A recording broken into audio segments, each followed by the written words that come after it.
Organisational culture, सांगठनिक संस्कृति, इसका छठा हिस्सा है, 6th पार्ट है।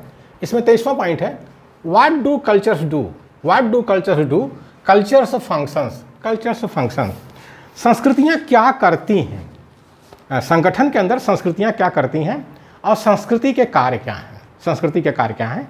तो पहला है, फर्स्ट इसका कार्य है, it creates distinction between one organisation and others, it creates a distinction between one organisation and others. इसका मतलब है यह दो संगठनों के बीच अंतर स्पष्ट करता है। संस्कृति जो होती है दो संगठनों के बीच जो है अंतर स्पष्ट करती है। जैसे मुस्लिम मिशन के हैं, इस्लामिक जो संगठन है उनको देख लीजिए, क्रिश्चियन जो संगठन है उनको देख लीजिए, बुद्धिस्ट संगठन है उनको देख लीजिए। तो सारे संगठनों का अंतर आपको बिल्कुल स्पष्ट हो जाएगा कि कौन किस संगठन का है, ये दिखाई पड़ेगा। तो वो संस्कृति की वजह से होता है, कल्चर की वजह से होता है, और कोई कारण उसका नहीं होता है। दूसरा इसका है पॉइंट है, दूसरा इसका बिंदु है, it conveys a sense of identity for organisation member, it conveys a sense of identity, a sense of, यह संगठन के सदस्यों को एक पहचान देता है, यह संगठन के सदस्यों को एक पहचान देता है। अब जैसे हमारे बुद्धिस्ट मिशन के हैं तो वो चीवर पहन करके निकलते हैं, या वो जो है नमो तस् भगवतो अरहतो सम्मा संबुद्धस्स तृष्णन है, पंचशील है, ये सब करते हैं तो उनके सदस्य दिखाई पड़ जाते हैं। अब जैसे हमारे कुछ ये जो हिंदुत्ववादी संगठन के लोग हैं, वो लोग गाय गोबर गोमूत्र है और राम राज्य है, ये सब बात करते रहते हैं। अब इस्लामिक मिशन के लोग हैं वो ज़्यादातर जो है केवल यही बात करते रहते हैं कि रोज़ा कैसे, नमाज कैसे पढ़ा जाता है, कैसे उठा जाता है, कैसे बैठा जाता है, वुजू कैसे किया जाता है। तो इससे जो है सदस्यों की एक पहचान होती है, कौन किस संगठन का सदस्य है। थर्ड इसका पॉइंट है साथियों, थर्ड है, culture facilitates the generation of commitment to something larger than one's individual self interest, larger than one's individual self interest। ये संस्कृति प्रतिबद्धता निर्माण में सहायक होती है, संस्कृति प्रतिबद्धता निर्माण में सहायक होती है। यह व्यक्तिगत स्वार्थ से ऊपर उठकर बड़े उद्देश्य के लिए होती है, यह व्यक्तिगत स्वार्थ से ऊपर उठकर बड़े उद्देश्य के लिए होती है। यानी संस्कृति जो होती है ये व्यक्तिगत नहीं होती है, ये सामूहिक होती है और एक बड़े उद्देश्य के लिए होती है।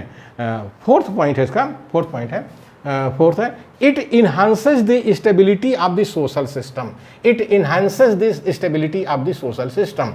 इसका मतलब है यह सामाजिक व्यवस्था को स्थायित्व प्रदान करता है, यह सामाजिक व्यवस्था को स्थायित्व प्रदान करता है। जैसे एक ऊंच नीच की व्यवस्था है, जात पात की व्यवस्था है, छुआछूत की व्यवस्था है भारत के अंदर जो दिखाई देती है, तो ये एक शैतानी संस्कृति है। एक शैतान नस्ल के लोग जो भारत देश के अंदर आए तो उन्होंने ऐसी संस्कृति की प्रस्थापना की। इसके पहले भारत के अंदर एक समता, स्वतंत्रता, बंधुत्व और न्याय पर आधारित एक बुद्धिस्ट यहाँ सोसाइटी थी, लेकिन उसको ख़त्म करके इन्होंने ऐसा कर दिया। तो ये जो सामाजिक व्यवस्था है वो संस्कृति की वजह से अस्थायित्व प्राप्त करता है। यानी ये जो गैर बराबरी की व्यवस्था है इसको अगर समतामूलक उसमें समाज में परिवर्तित करना है तो संस्कृति को बदलना पड़ेगा। यानी गैर बराबरी की जो संस्कृति है उसको समतावादी संस्कृति में बदलना पड़ेगा। तो संस्कृति जो होती है वो सामाजिक व्यवस्था को स्थायित्व प्रदान करती है।